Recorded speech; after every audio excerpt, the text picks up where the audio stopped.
Welcome to another serial series drama commentary brought to you by Alto himself. Okay, so first of all, I gotta ask you, like, how y'all doing, man? How y'all doing? So today, adulting on Showmax. Yeah.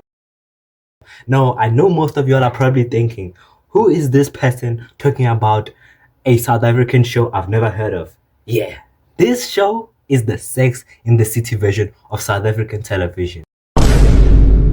Yeah. So long story short, okay, so I was back in like January or something like that. I'm recording this in like August, okay? So let me set up the context. So me and my broski, we ride in the car, you feel me? Okay? He's like, bro, like we saw a billboard for like this other show called Adulting. Yes, the show that I'm going to talk to you about, Adulting. Yeah, we saw a billboard on it. He's like, bro, have you watched this? I'm like, man, I'm not a guy who I like having my own type of genre of movies or shows that I watch. So that one was too mainstream for me. I don't like mainstream stuff. So he's like, bro, like you should probably check it out.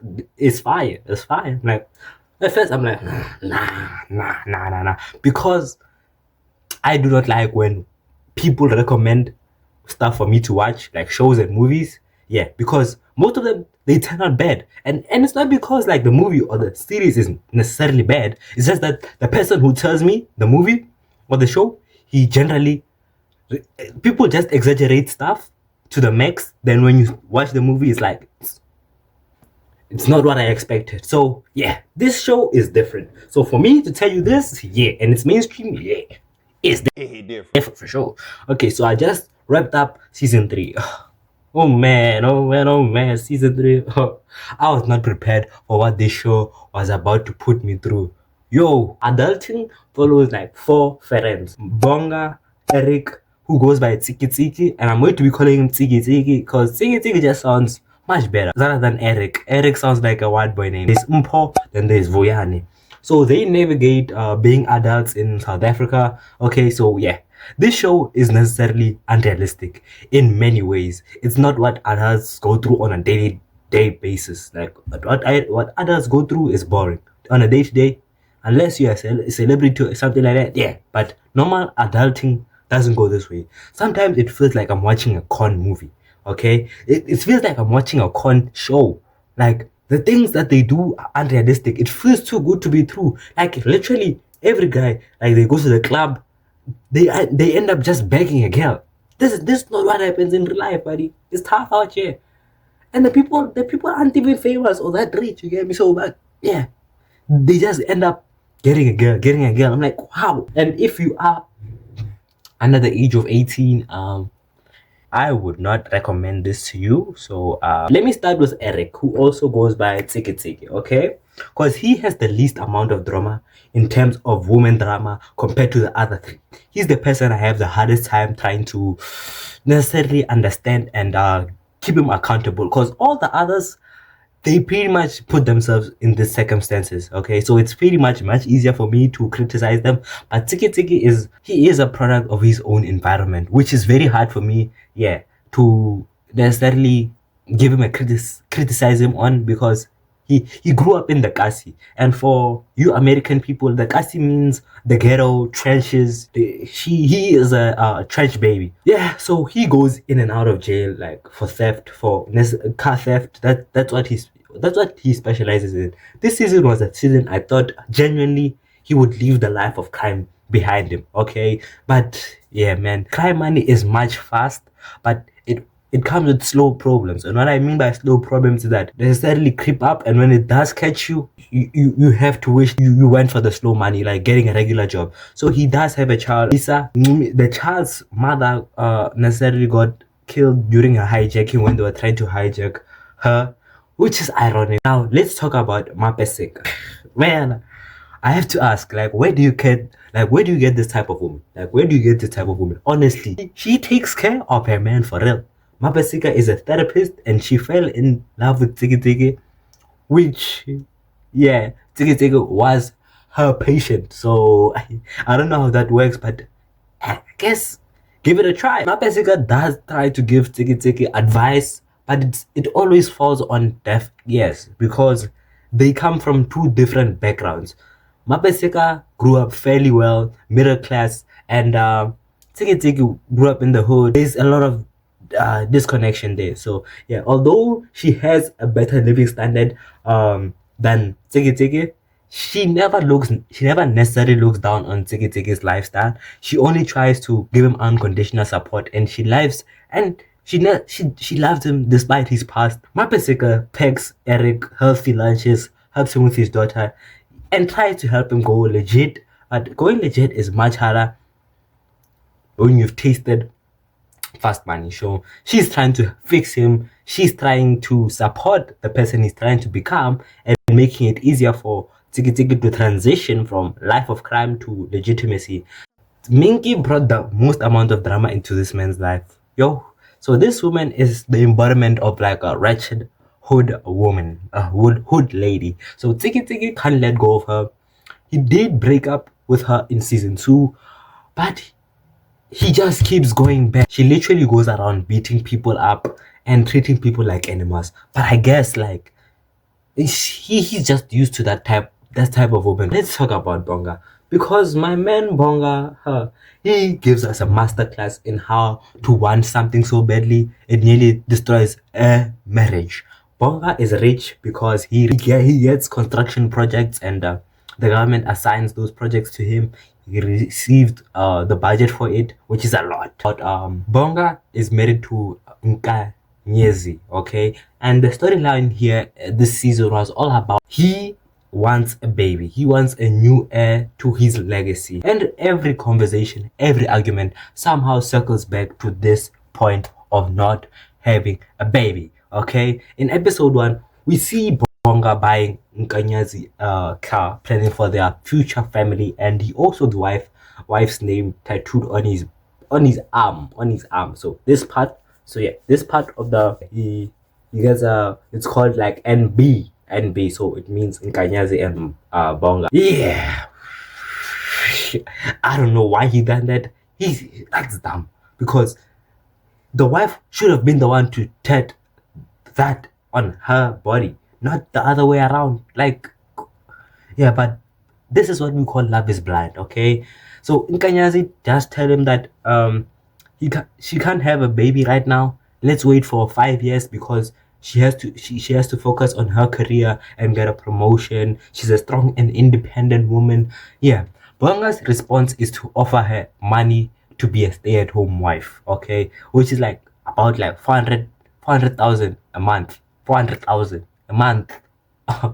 Which is great in my opinion, but she does reluctantly say yes, okay, I will do it, but turns out she takes pills behind his back, okay, contraceptive pills. So every time they are done with the deed, Nkanyazi just pops a pack in the, pops a perky in the mouth, and everything's done, okay? And listen, I have thoughts about this, okay? On the one hand, yes, Nkanyazi should have been honest about the birth control, okay? And normally, I would put the blame on the woman, but this time, man, you know what? I'm a changed man. I'm not going to be a misogynist anymore, okay? I'm not going to be a misogynist, okay? So I'm going to say it's Bonga's fault. Honestly, it's Bonga's fault, because when they began dating, right, Bonga pursued Nkanyazi for a while now, okay, and they he did say, I want a relationship, and Nkanyazi was like, are you ready to be in a relationship with me? Because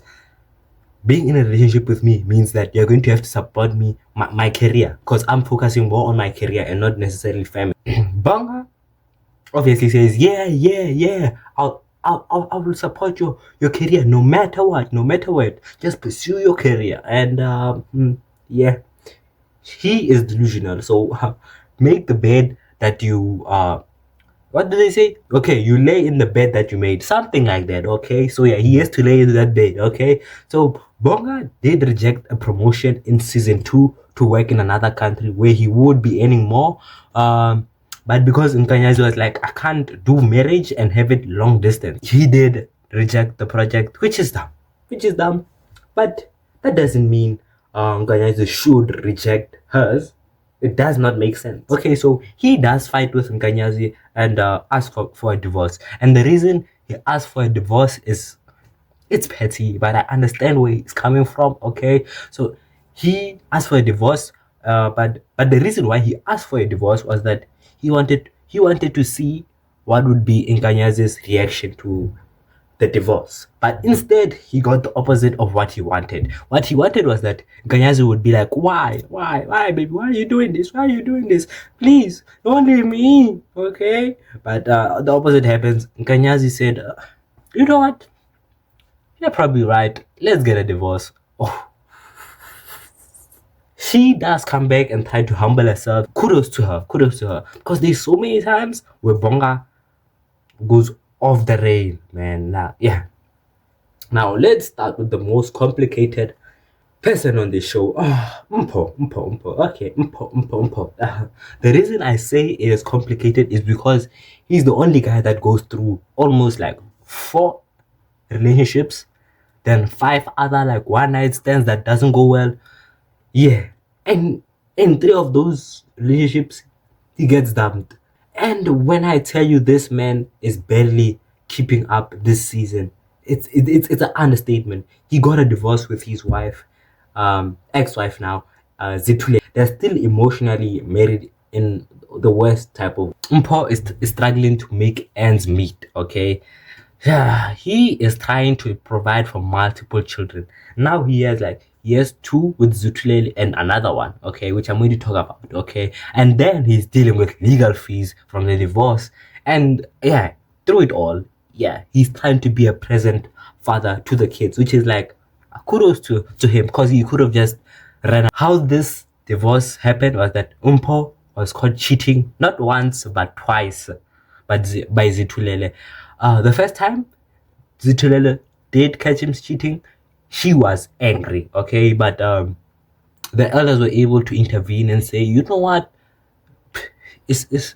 men are like that, men are like that, so forgive him. But the problem is he cheated and had a baby, which is worse. Zitulele demands that Mpho communicate over email. Like, can you imagine if I have to say, wait, dear Zitulele, the child has a fever, please see attached doctor's note, kind regards, your co-parenting partner. What is that? But this is the petty stuff that happens between them, okay? This happens for almost the entire season. It gets exhausting at some time, but I appreciate. Mpho doesn't like to see Zitulele move on, okay? And the reason he doesn't want to see Zitulele move on is because he feels that since he hasn't moved on, like, you shouldn't move on, which is pretty self. I can also see where he's coming from, because you don't want another man stepping into your children's life and kids' life and being a part of development, okay? Which is a reasonable reason, but sometimes he just takes it too far, okay? Mpho cheated and got another girl named Alessa pregnant, and the worst thing is that, yeah, Zitulele did forgive him, but didn't tell him about the child. And Mpho liked them both. He did try to sit them down and do like a hurrah, you get me? But yeah, modern women, they won't get that, okay? I'm convinced men are not able to cheat at this point. If you are to cheat, rather tell the woman. Fellas, it's better to lose her now than lose her later on when your emotions are already invested. So if you want to do that, if you want to cheat, if you know you're a cheating type, just like me, I advocate for that. Okay, not for cheating. Okay. Not for cheating. Okay. What I mean is that I advocate that if you want to cheat, tell your woman. Okay. Zitulele moves on and we're introduced to Zitulele's boyfriend. Okay, Steve, really, like, Steve. The show came up with the name Steve for this man. Like, can't you pick a better name? And he honestly looks like a Steve. Okay, so Steve is everything Mpho isn't: stable, supportive, present. Man, we know what he's trying to do. You know what he's trying to do. He's trying to get in there, okay? So he pays for the kids' school fees. And when Mpho finds out, it's not good. Okay? To me, it does seem pretty totally wrong, because imagine another man paying for your kids' bills, okay? Even though, like, let's say I was broke, okay, which I'm not, okay, but yeah, I still need the money, okay? Please subscribe, okay? So let's say I'm in an imaginary world, okay? So I'm broke, okay? So I say I'd rather, like, the perfect scenario is that when I'm broke, okay, I have kids, okay, and I say, yo, Steve, let's meet up 1-to-1. I would want that Steve say, bro, hey, I'll too, let's meet up 1-to-1 and let's have a man-to-man conversation. And then he kind of says, yeah, bro, I'll give you the money, then you pay through you, which makes it seem like you have the money. Okay. Now I don't know if it's good. Well, tell me what y'all think. Okay, so if you're broke, would you rather like it get funneled through you, through you, the money goes through you, which I think is better. Okay, so because you don't want to look like a brokey. Okay, so then Mpho, during the season, during the start of the season, he meets Naledi at a complex pool. Okay, and it seems like fate. Okay, she's beautiful, successful, emotionally stable, available, and most importantly, she doesn't know about this man's messy past. For the first time, we get to see Mpho just being himself, just a man getting to know a woman he's genuinely interested in. Okay, Naledi tells him that she has one child, which is good. Okay, disclose that beforehand. Okay, but Mpho makes a crucial mistake. He lies about having no children. He lies about having no children. He basically tells her, no, I don't have any children. I'm 34, like 34, and you don't have any children in South Africa, in this place. Yeah, that's a lie. Okay. Now keep in mind, this whole season, Mpho has been struggling to get laid. Okay. Now hear how this hears to your ears, right? Yo, I have 3 children. Okay, 3 children. Okay, not bad. How many baby mamas? Yeah. I cheated on my ex-wife. Then I got Palesa pregnant. Then yeah, it does not seem good. Okay, they basically just ghost him. So I do not blame him. I would have probably done the same thing. 3 kids. Yeah, it's chopped because you necessarily cheated. Like you can't justify you cheating. Okay, Zitulelo never done anything to him. Okay, now episode 7 and 8, it gives us the worst version of what I say Mpho. Okay, when Naledi invites him on a birthday trip to Portugal. Okay, Portugal. Okay, he has a choice: stay and deal with his responsibilities, or run away with a woman he's not even a month talking to. Okay, now the guy obviously chooses Portugal. You think he would choose staying? Now let's talk about Vuyani, the last friend in the. I'm sure you've heard of people like this. It might be your friend. Okay, people who you watch their lives and they constantly make bad decisions and wonder how can a person like this be so self-destructive. Vuyani is your guy. Beth, honestly, Beth, this season has surprised. Eh? Beth is the sugar mama to Vuyani. She used Vuyani as a boy toy for her fantasies, but then she would literally, beat Vuyani for cheating, which is funny, but it's still a bit. Beth this season is calm. Okay, I have to say she is calm, and she actually treats Vuyani with like respect, and she finally sees him as a boyfriend slash husband rather than a boy toy, which is an improvement. Okay, so she funds Vuyani's. She introduces these people to the club, funds all these people to the club, and they spend a lot. Okay, they spend a bag. She's trying to build him up, and not just trying to use him like always. But Vuyani, man, Vuyani can't see it. He feels emasculated by being financially dependent on a woman. Like, bro, we all know you can't get it. So instead of appreciating what Beth is offering, he resents it. For honest. First, he cheats on Beth with a social media influencer named Chili Bite. That name should tell you all you should know because he is going to get burned. and not in that way, okay? Now, just when you think Vuyani can't make worse decisions, Beth's daughter pulls up. She is named Mpumi. Mpumi arrives in episode 9, and I don't blame. Like, Beth's daughter is unhinged, okay? Beth's daughter flirts with Vuyani, and Vuyani rejects her at first, knowing it would be a problem. But this is what I'm talking about earlier. When I feel like this show feels like a con scene, okay? Like, or like I'm playing Summertime Saga. You all know, boys, don't even like no. Honestly, no normal adult living normal life would get presented with the opportunity of necessarily sleeping with your girlfriend who's like 58, then the girlfriend's daughter, which is like 28. Yeah, no one is getting that type of. Yeah, he basically gets the whole plate to himself. Vuyani does eventually get. He does succumb for his desires, and it's so funny because earlier in the season, Beth told him that if a man can't control his lust, then he can't control his life. Now that's a bar.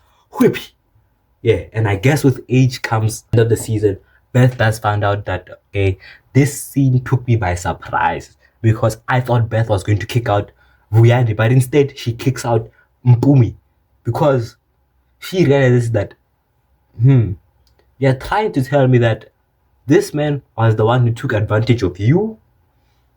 This doesn't seem necessarily because Beth's daughter, they try and continue this thing with Vuyani, and Vuyani just said it's not going to end well, and I don't want to be playing with fire. So Mpumi's daughter went straight to Beth and told her that he was taking advantage of her. Like, okay, to Vuyani. As if Vuyani's life wasn't complicated enough, though.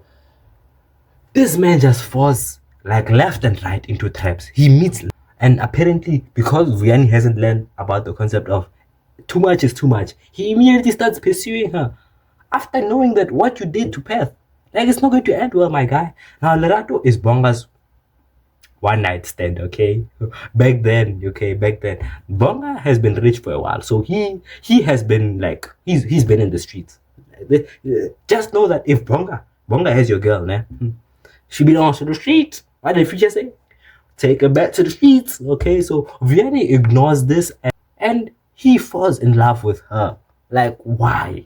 Okay, he then finds Bongani's wedding ring at Lerato's place. Instead of confronting Bonga directly, this man tells Nkanyazi, which is Bonga's wife, that he's cheating.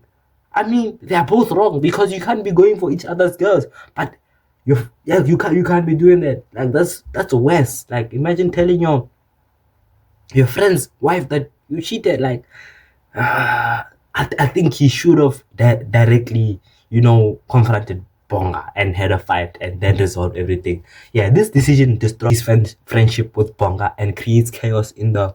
I swear, I never saw this coming, but I have to say, I should have saw it. I should have saw this coming. Like, I should have saw this coming. Okay, Minky stabs Tiki in the heart, and he's like up. He is wearing a white shirt covered in blood. Good. After the death, the show blesses us with the joyous news that Nkanyazi is pregnant with Bonga. I hope you all like the. I can honestly see why this show has a really. Now, make sure you like, comment, and subscribe. Okay, but more importantly, please subscribe because that tells me that you all actually like my.